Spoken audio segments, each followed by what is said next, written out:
தேவனுக்கு ஸ்தோத்திரம். விடிஞ்சிருச்சுங்க. எழுந்துட்டீங்களா? 7 மணி ஆயிடுச்சுல. ஏற்கனவே ஒருவேளை தேவனுடைய சந்நிதியில நீங்கள் ஜெபம் பண்ணி அவருடைய வார்த்தைகளை தியானித்து மற்றொரு செய்தி அவனுடைய வார்த்தையை தியானிக்க ஆயத்தமாக இருக்கிறீர்கள் என்றும் நம்புகிறேன். ஒருவேளை வெளிநாடுகள் இருந்தால் இந்த மத்தியானமோ சாயங்காலமோ அல்லது காலையோ வேற எந்த நேரமோ வாருங்கள். தேவனுடைய வார்த்தைகள் தியானிக்கிறதற்கு எந்த நேரமும் நல்ல நேரம்தான்.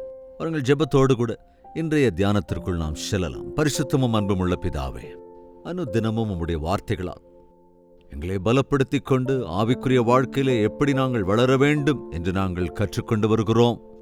உம்முடைய வார்த்தைகளை அனுசரித்து ஆவிக்குரிய வீரர்களாக கிறிஸ்துவின் சாட்சிகளாய் நாங்கள் ஆயத்தப்படுவதற்கு தனதின தியானத்தில் ஒருமனப்பட்டிருக்கிற ஒவ்வொருவருக்கும் நீர் சகாயம் அருள வேண்டும் என்று கிறிஸ்துவின் நாமத்தில் வேண்டிக் கொள்கிறோம் பிதாவே, ஆமென். ஆமாங்க, தேவன் இரக்கம் செய்வார், தேவன் கிருபை அருளச் செய்வார், தேவன் எனக்கு எவ்வளவோ கொடுத்திருக்கிறார், அது இது என்று சாட்சியெல்லாம் நாம் சொல்லுகிறோம். ஆனால் எத்தனை பேர் உண்மையாகவே கிறிஸ்துவின் சாயலுக்குள்ளாக மாறியிருக்கிறோம்? ஆவிக்குரிய பிரகாரமாக வளர்ந்திருக்கிறோம். கிறிஸ்துவை நம்மில் பிறருக்கு வெளிப்படுத்துகிறோம். அவருடைய குணநலன்களை எல்லாம் நமக்குள் பிறரால் பார்க்க முடிகிறது என்பதை நாம் நின்று நிறுத்தி யோசனை செய்து சரி செய்து கொள்ள வேண்டுமா இல்லையா? அதனால் தான் இந்த வாரம் முழுவதும் ஆவிக்குரிய பிரகாரமாய் வாழ வேண்டும் என்று நினைக்கிறவர்கள் எப்படி இருக்க வேண்டும்? ஜெபத்தோடு இருக்க வேண்டும், தேவனிடத்திலே நம்பிக்கையோடு இருக்க வேண்டும், தேவன் மீது முழு விசுவாசத்தோடு இருக்க வேண்டும், தேவனுடைய வார்த்தையை தியானிக்கிறவர்களாயிருக்க வேண்டும், தேவனுடைய நாமம் மகிமைப்படும்படியாக அவருக்கு கீழ்ப்படிதல் உள்ளவர்களாய் இருக்க வேண்டும் என்பதையெல்லாம் தொடர்ந்து நாம் பாடங்களாக கற்றுக்கொண்டு வருகிறோம். அந்த வகையில் இன்று மன்னிக்கிறவர்களாக இருக்க வேண்டும் என்ற விஷயத்தை இன்று நாம் கற்றுக்கொள்ளப் போகிறோம். கிறிஸ்து இயேசுவை உடைய மனதை உடையவன் அவரைப் போலவே இருப்பான். அவர் மன்னிக்கிறது போல நாமும் பிறரை மன்னிக்க வேண்டும் என்று ஆண்டவர் நமக்கு கற்றுத்தந்திருக்கிறார். ஆண்டவர் கற்றுத்தந்த ஜெபத்தை நாம் எப்பொழுதுமே செய்கிறோம். அடிக்கடி அதே ஜெபத்தை சொல்லி சொல்லி நாம் ஜெபிக்கிறோம். எங்கள் கடனாளிகளுக்கு நாங்கள் மன்னிக்கிறது போல எங்கள் கடன்களை எல்லாம் எங்களுக்கு மன்னியும். அல்லது பிறருடைய குற்றங்களை நாங்கள் மன்னிக்கிறது போல எங்கள் குற்றங்களை எங்களுக்கு மன்னியும். அப்படின்னா என்னங்க அர்த்தம்? நாம் பிறரை மன்னித்துக் கொண்டே இருக்க வேண்டும். ஏனென்றால் தினந்தோறும் தேவனிடத்தில் நாம் மன்னிப்பை பெற்றுக்கொண்டே இருக்கிறோம். நாம் மன்னிக்கப்பட வேண்டும் என்றால் நாமும் பிறரை மன்னிக்க வேண்டும். இது ஒரு ஆப்ஷன் அல்ல. கட்டாயமாக தேவனுடைய பிள்ளைகளாய் இருக்கிறவர்கள் மன்னிக்கிற இருதயத்தோடு இருக்க வேண்டும். பகை தீர்க்க வேண்டும் என்கிற உள்ளம், பொறாமை மற்றும் பழிவாங்குதல் என்பதெல்லாம் தேவனுடைய பிள்ளைகளுக்குள் எள்ளளவும் இருக்கவே கூடாது. ஒரு தரம் பேதுரு, ஆண்டவரே, என் சகோதரி நான் எத்தனை தரம் மன்னிக்க வேண்டும் என்று கேட்டான். 7 முறை போதுமா என்று தானே ஒரு பதிலும் சொல்லுகிறான். பார்க்கலாமா? மத்தேயு எழுதின சுவிசேஷம் 18வது அதிகாரம் 21வது வசனம். அப்பொழுது பேதுரு அவரிடத்தில் வந்து, ஆண்டவரே, என் சகோதரன் எனக்கு விரோதமாய் குற்றம் செய்து வந்தால் நான் எத்தனை தரம் மன்னிக்க வேண்டும்? என்னுடைய சகோதரன் எனக்கு விரோதமாக ஏதோ தப்பு செய்தால், குற்றங்களை செய்தால் எத்தனை தரம் அவரை மன்னிக்க வேண்டும்? 1 முறையா, 2 முறையா, 3 முறையா, 4 முறையா, அல்லது 5 தரமா, 6 தரமா, 7 தரமா?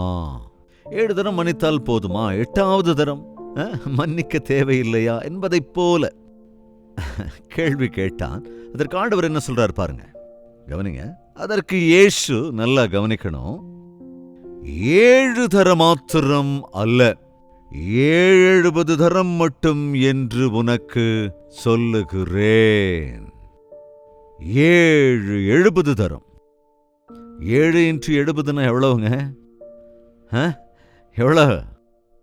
ஆல்மோஸ்ட் 490 தரம். அப்படின்னா அதாவது சுருக்கமா சொல்லணும்னா கணக்கில்லாத அளவுக்கு, கணக்கு சொல்லக்கூடாத அளவுக்கு நாம் என்ன செய்ய வேண்டும்? மன்னிக்க வேண்டும், பிறரை மன்னிக்க வேண்டும். மற்றவர்களை மன்னிக்கும் போதெல்லாம் நீங்க கணக்கு பார்த்துக்கிட்டு இருப்பீங்களா என்ன? மன்னிப்பது அப்படின்னா என்ன அர்த்தம்? மன்னித்து மறப்பது, அவ்வளவுதானே. 2வது முறை மன்னிக்கிற போது முதலில் நீங்கள் மன்னித்த விஷயம் உங்களுக்கு ஞாபகத்தில் இருக்குன்னா நீங்க மன்னிக்கவே இல்லைன்னு அர்த்தம். அதுதாங்க தேவனுடைய மன்னிப்பு. நாம ஏதோ ஐம் சாரி, சரி மன்னிச்சிட்டேன் போ அப்படின்னு சொல்லுவோமே தவிர அதை மனசுல வச்சுக்கிட்டே இருப்போம். ஆனால் ஆண்டவர், அவர் மன்னிக்கின்றவர், அதோடு கூட மறந்து போகிறவர். நான் உன்னை என் சித்தத்தின் அடிப்படையில் உன் குற்றங்கள் எல்லாம் மன்னிக்கிறேன், அவைகளை நீ ஒரு காலம் அவைகளை ஞாபகப்படுத்திக் கொள்ள மாட்டேன். எனவே மன்னிப்பதற்கு ஒரு அளவு இல்லை, ஒரு எல்லை இல்லை, ஒரு கணக்கும் இல்லை. தாராளமா, அதாவது அன்லிமிட்டெட் ஃபர்கிவ்னஸ் தர்றவங்களா நாம இருக்கணும். அதோட அன்கண்டிஷனல் ஃபர்கிவ்னஸ். ஆண்டவராக இயேசு நம்மை அப்படித்தான் மன்னிக்கிறார். எத்தனை தடவை மன்னிச்சிருக்கிறார் கொஞ்சம் யோசிச்சு பாருங்களேன். எவ்வளவு மன்னிக்கிறார் கொஞ்சம் நீங்க சிந்திச்சு பார்க்கணும். மன்னிக்கிற குணமுடையவன் தான் தேவனுடைய குணமுடையவனா இருப்பான். மனிதன் ரொம்ப யுக்தியா யோசிக்கிறவன், பழி தீர்க்க வேண்டும் நினைக்கிறவன், அடிக்கு அடி, பல்லுக்கு பல், கண்ணுக்கு கண்ணுன்னு நினைக்கிறவன். மன்னிக்க முடியாத குணம் என்பது சாத்தானுக்குரிய குணங்க. நாம மன்னிக்கணும் என்று சொன்ன ஆண்டவர் உவமைகளை கூட அங்கே சொல்கிறார் பாருங்க. அங்கே இருக்கு பாருங்களேன். பரலோக ராஜ்யம் தன் ஊழியக்காரரிடத்தில் கணக்கு பார்க்க வேண்டும் என்றிருந்த ஒரு ராஜாவுக்கு ஒப்பாயிருக்கிறது. அவன் கணக்கு பார்க்க தொடங்கின போது 10,000 தாலந்து கடன்பட்டவன் ஒருவனை அவனுக்கு முன்பாக கொண்டு வந்தார்கள். கணக்கு பார்க்கிற ஒரு எஜமானன் தனக்கு 10,000 தாலந்துகள், அந்நாட்கள்ல தாலந்து, இந்நாட்கள் அது ரூபாய்னு வச்சுக்கலாம். அதாவது நமக்கு ஃபிகர்ஸ் முக்கியம் இல்லை, அந்த பாயிண்ட்ஸ் தான் முக்கியம். கவனிங்க, ஒரு 10,000 ரூபான்னு வச்சுக்கலாமே, சரியா? ஒரு 10,000 ரூபாய் அவனுக்கு கடன் பட்டிருக்கிறான் என்று தெரிந்து கொண்டு அவனை அழைப்பித்து, என்னையா எவ்வளவோ காலத்துக்கு முன்னால் கடன் வாங்கினு திருப்பி அடைக்கலையே என்று அந்த கணக்கு பார்க்கிற போது அவனை அழைப்பித்து, கடனை நீ தீர்க்க வேண்டும் என்று கேட்டால், அப்பொழுது அந்த ஊழியக்காரன் 26ஆம் வசனம், அந்த ஊழியக்காரன் தாழ விழுந்து வணங்கி, ஆண்டவரே என்னிடத்தில் பொறுமையாயிரும், உமக்கு எல்லாவற்றையும் கொடுத்து தீர்க்கிறேன் என்றான். ஐயா இப்ப என்கிட்ட இல்லையா, எப்படியா தந்துடுறேன் அப்படின்னு சொல்லி கால் கையில விழுந்து வணங்குறான். உடனே அவனை பார்த்து அவனுக்கு இறங்கி அவன் மேல் கருணை கொண்ட அந்த எஜமானன் அவனை விடுதலை பண்ணி கடனையும் அவனுக்கு மன்னித்து விட்டான். வேவ் ஆஃப் அப்படின்னு எல்லாம் சொல்றோமா இல்லையா? அன்னைக்கு அவன் செலுத்த வேண்டிய கடன் மொத்தத்தையும் கூட நான் தள்ளுபடி செய்கிறேன், அவனை நீ கட்ட வேண்டியதில்லை, சோ அவன் கணக்கு க்ளோஸ் என்று சொன்னவுடனே அவன் எவ்வளவு சந்தோஷப்பட்டிருப்பான்ல.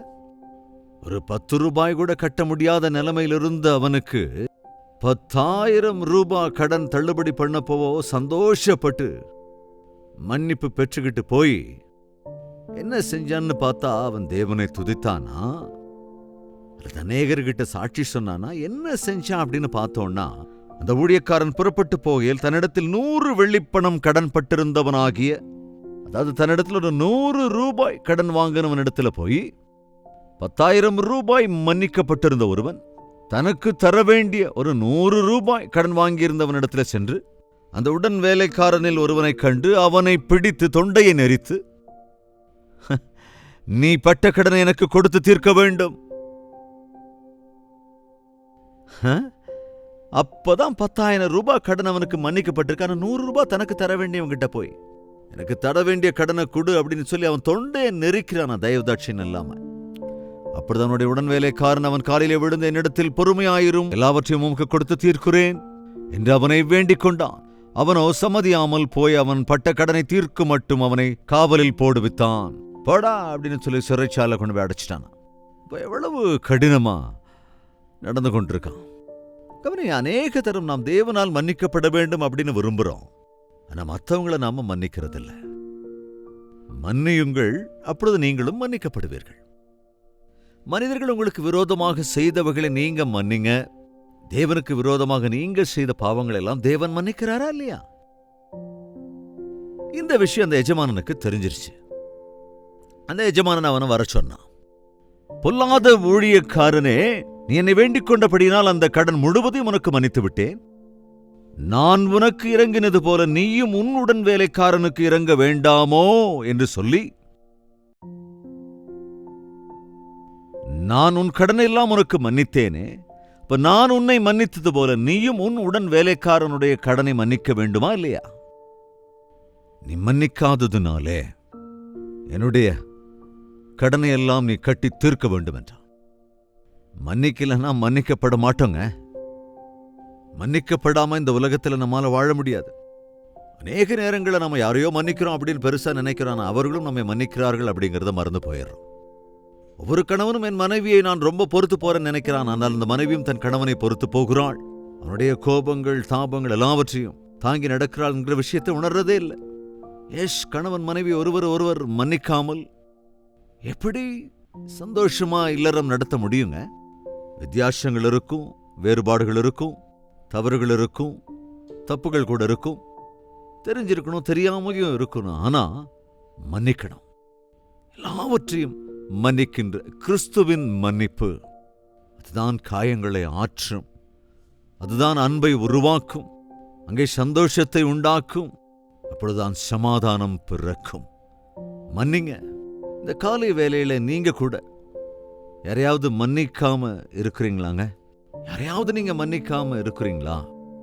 யாராவது உங்களுக்கு எதிராக செய்த தீமையோ தீங்குகளோ கேடுகளையோ நினைச்சு அவங்கள சபிச்சுக்கிட்டே இருக்கிறீங்களா? அதன் அடிப்படையில் பிதாவே, இவர்களுக்கு மன்னியும், இவர்கள் செய்கிறது என்னதென்று அறியாதிருக்கிறார்களே என்று சொன்ன ஆண்டவரை போல நானும் என்னுடைய நண்பர்களையும் என் குடும்பத்தாரையும் என்னுடைய விரோதிகளையும் நான் மன்னிக்கிறேன் என்று சொல்லி பழகுங்க. தேவனால் நாம் மன்னிக்கப்படுகிறோம். அதேபோல் நாம் பிறரை மன்னிக்கும் போது நாம் சம்பாதித்துக் கொள்ளுகிறோம். பவுல் சொல்லுவான், இங்கே உங்களுடைய சபையிலே அநேக விசித்திரமானவர்கள் இருக்கிறார்கள், தேவனுடைய நாமத்தை தூஷிக்கிறவர்கள் கூட இருக்கிறார்கள், அவர்களை கண்டித்துணர்த்துங்கள். ஆனால் ஒரு எல்லை மட்டும்தான் அந்த கண்டிப்பு இருக்கணும். அவர்கள் சலிக்க முடியாம தற்கொலை செய்து கொள்ளுகிற அளவுக்கெல்லாம் யாரையும் நாம கண்டிக்க கூடாது. அவர்களை மன்னியுங்கள். மன்னிக்கலன்னா சாத்தானுக்கு ஒரே கொண்டாட்டம் தாங்க. யாராவது நாசமான அது சாத்தானுக்கு கொண்டாட்டம் தானே. நாம மன்னிக்கலன்னா நாமளும் நாசமா போயிடுவோம். நாம் மன்னித்தால் நாம் தேவனாலே மன்னிக்கப்படுவோம். ஒரு நபரை மன்னிப்பதன் மூலமாக அந்த நபரை நாம் கிறிஸ்துவுக்காக சம்பாதித்துக் கொள்ள முடியும். என்னைக்காவது நான் மன்னிக்கவே மாட்டேன், நான் செத்தாலும் மன்னிக்க மாட்டேன் அப்படின்னு யாருக்கிட்டே அதை சொல்லியிருக்கீங்களா? அவங்களுக்கு உடனே ஃபோன் பண்ணி என்ன மன்னிச்சிருங்க, நானும் மன்னிச்சிடுறேன் என்று சமாதானமாகுங்க. இது மாத்திரமல்ல, நம்முடைய வாழ்நாளில் யார் என்ன தீங்கிழைத்தாலும், யார் எந்த உபத்திரவத்தை கொடுத்தாலும், எத்தனையோ விதத்தில் நம்மளை இம்சிச்சிருந்தாலும் தூஷிச்சிருந்தாலும் அவங்கள மன்னிக்கிறத கற்றுக்கொள்ளணும். அது அப்போஸ்தலர்கள் அன்று இரத்த சாட்சிகளானார்கள். அவர்களை சித்திரவதை செய்தவர்களையும் கூட அவர்கள் ஆசீர்வதித்தார்கள், மன்னித்தார்கள், அவர்களுக்காக ஜெபித்தார்கள். அந்த ஸ்தேவானை பிடித்து கல்லால் எறிந்து கொலை செய்ய போன போது சவுல் இந்த வஸ்தத்தின் அருகே காவலத்திலிருந்து அடியுங்கள், கொல்லுங்கள் என்பதை போல இல்லைங்க. ஆனால் அந்த நேரத்தில் ஸ்தேவான் என்ன சொன்னான்? தேவனே, இவளை அழித்து போடுங்க, இவர்களை மன்னிங்க. அப்படி செய்த பிரார்த்தனையினால் தான் சவுலும் பவுலாக மாறினான் என்றும் நாம் பார்க்க முடிகிறது. நீங்கள் மன்னிப்பதன் மூலமாக ஒரு நபரை ஆண்டவருக்காக சம்பாதித்துக் கொள்ள முடியும். நீங்கள் மன்னிப்பதன் மூலம் யார் என்ன நன்மையை பெறுகிறார்களோ அதெல்லாம் வேற விஷயம். நீங்கள் கிறிஸ்துவின் சாயலுக்குள்ளாக மாற்றப்படுகிறீர்கள். மன்னிக்கின்ற இருதயம் என்பது ஆவிக்குரிய வாழ்க்கையிலே வளர்ந்து கொண்டிருக்கிற ஒரு நபருக்குள் இருக்கிற அடையாளம். ஆவிக்குரிய வாழ்க்கையில் நாம் பலப்படும் போது விசாலமான இருதயத்தை நாம் பெறுவோம் என்பதனால சின்ன சின்ன விஷயங்களுக்கெல்லாம் வேதனைப்பட்டு சின்ன பிள்ளைங்க மாதிரி சின்ன சின்ன விஷயத்துக்கே சலிச்சுக்கிறவங்களா, கோபப்படுறவங்களா, பகையை வளர்த்து கொள்றவங்களா, சாத்தான் சம்பந்தப்பட்ட குணத்தை உடையவர்களாக நாம் இருக்கக்கூடாது. மன்னிப்பின் இருதயத்தோடு கூட, அன்போடு கூட, கிறிஸ்துவின் அன்போடு கூட அவருடைய சாயலுக்குள்ளாக மாற்றப்பட வேண்டும். அவைக்குரிய வாழ்க்கையில வளர வேண்டும் என்று நினைக்கிறவர்கள் ஒவ்வொரு நாளும் தேவனுடைய சந்நிதியில காலமே எழுந்து ஜெபிக்கிறவர்களாக, அந்த நாள் முழுவதும் தேவனோடு கூட ஐக்கியத்தில் இருக்கிறவர்களாக இருக்க வேண்டும் என்று, அதேபோல எல்லா விஷயத்திலும் தேவனின் மீது விசுவாசம் வைத்து நடத்த எல்லாவற்றின் மேலும் அவருக்கு அதிகாரத்தை கொடுக்கிறவர்களாகவும் இருந்து தேவனுடைய வார்த்தைகளை இரவும் பகலும் தியானிக்கிறவர்களாக, அவருடைய வாக்கியத்தில் சந்தோஷப்படுகிறவர்களாக, அவருடைய வார்த்தையிலே தேவனை கனப்படுத்துகிறவர்களாய், வார்த்தையின் அடிப்படையிலே வாழ்கிற வாழ்க்கை உடையவர்களாய் இருக்கணும் என்று அநேக விஷயங்களை தொடர்ந்து நாம் கற்றுக்கொண்டே வருகிறோம். தயவு செய்து கடந்த மண்டேலிருந்து வருகிற எல்லா நிகழ்ச்சிகளையும் நீங்கள் தொடர்ந்து கேட்டு இந்த பாயிண்ட்ஸ் எல்லாத்தையும் நோட் பண்ணி வச்சுக்கோங்க. உங்கள் வாழ்க்கையில இவைகள் எல்லாவற்றையும் கூட கடைபிடிக்க ட்ரை பண்ணுங்க. அப்பொழுது ஆசீர்வதிக்கப்படுவீர்கள். ஆண்டவருக்கு சித்தமானால் இன்னும் 2 பாயிண்ட்ஸ் இருக்கிறது. வரப்போகிற 2 நாட்களில் கற்றுக்கொள்ளலாம். தலைகளை தாழ்த்தி ஜெபிக்கலாம். பரிசுத்தமும் அன்பும் நிறைந்த பிதாவே, மன்னிக்கிற இருதயம் உடையவர்களாக, கிறிஸ்து இயேசுவின் சுபாவம் உள்ளவர்களாக, அவைக்குரிய வாழ்க்கையிலே வளர்ந்து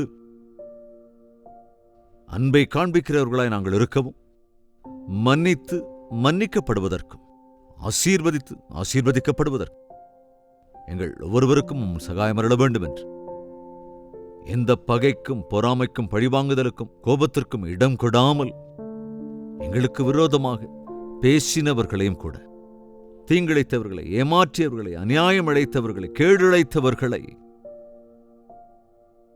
எல்லையில்லாத உம்முடைய அன்பினால் நாங்கள் மன்னிக்கிறதற்கும், எத்தனை தரமும் தொடர்ந்து மன்னிக்கிறதற்கும் ஆயத்தப்படுகிற கிறிஸ்து இயேசுவின் சாயலுக்குள்ளாக வருவதற்கும் எங்கள் ஒவ்வொருவருக்கும் நீர் சகாயம் அருள வேண்டும் என்றும் கிறிஸ்துவின் நாமத்தில் வேண்டிக் கொள்கிறோம் பிதாவே, ஆமென். நம்முடைய கர்த்தராகிய இயேசு கிறிஸ்துவினுடைய கிருபையும் பிதாவாகிய தேவனுடைய அன்பும் பரிசுத்தாவின் அந்யோன்ய ஐக்கியமும் சந்தோஷமும் சமாதானமும் நம் அனைவரோடும் என்றும் தங்கி தரித்திருப்பதாக, ஆமென். தேவனுக்கு ஸ்தோத்திரம். உங்கள் ஜெப தேவைகளை 8939801334 என்ற நம்பருக்கு ஒரு டெக்ஸ்ட் அல்லது வாய்ஸ் மெசேஜ் மூலமாக வாட்ஸ்அப்பில் அனுப்புங்கள். உங்களுக்காக நாங்கள் தொடர்ந்து ஜெபிக்கிறோம். அவ்வப்பொழுது நம்முடைய ஊழியங்களை குறித்த எல்லா விவரங்களும் உங்களுக்கு அறிவிக்கப்பட்டு கொண்டே இருக்கும். எனவே உடனே டாக்டர் ஜெயபால் யூடியூப் சேனலை சப்ஸ்கிரைப் செய்து கொள்ளுங்கள். அதோடு லைக் செய்து ஷேர் செய்வதையும் மறக்காமல் இருங்கள். உங்கள் பெயர் விவரங்களை பதிவிடவும் மறந்துவிடாதீர்கள். ஆண்டவருக்கு சித்தமானால் நாளை இதே நேரம் இதே அனுதின தியானத்தில் நாம் மீண்டும் சந்திக்கலாம். அதுவரைக்கும் தேவாதி தேவனுடைய மகா கிருபை ஒருமனப்பட்டிருக்கிற நம் அனைவரோடும் கூட துணையாயிருப்பதாக.